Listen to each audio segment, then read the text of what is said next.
Ce sont des données environnementales qui préoccupent le gouvernement. 5 des 6 plateformes installées en haute mer ne sont jamais réhabilitées. Conséquence des fuites qui peuvent entraîner beaucoup de dommages. Les risques environnementaux sont réels par rapport à ce que nous venons de voir et l'engagement est tel que le gouvernement du Bénin souhaite qu'on mette tout en œuvre pour endiguer ces préoccupations environnementales.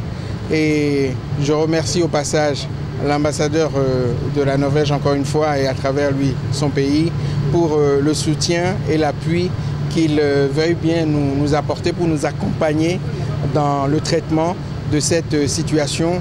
Un appui important pour venir à bout de cette situation, la coopération avec la Norvège, dont l'ambassadeur près le Bénin a également fait le constat. J'ai donc suivi le ministre pour aller voir si la plateforme est indiquée. Sur l'une des plateformes, le pétrole coulait. Nous avons vu du pétrole sur de l'eau.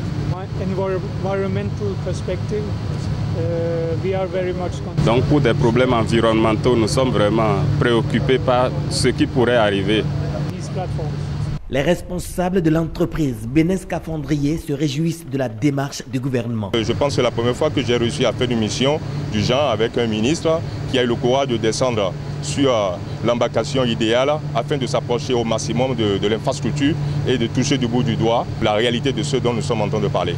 Nous sommes très heureux aujourd'hui. Nous pensons que le dossier va mieux avancer. Nous allons déclencher certaines hostilités à partir de la semaine prochaine parce qu'il y a urgence. Donc nous allons commencer par prendre des mesures nécessaires afin de présenter l'ensemble des soucis qui sont autour de cette infrastructure. Pour des actions à mener, l'urgence s'impose. C'est sans délai qu'on doit mettre en œuvre des actions. Et c'est en ces termes que l'ambassadeur m'a confirmé son appui, l'appui de son pays pour nous aider rapidement à endiguer cette situation, ces préoccupations environnementales qui, si on ne fait rien, risquent d'être fatales pour notre côte, mais pour nos populations.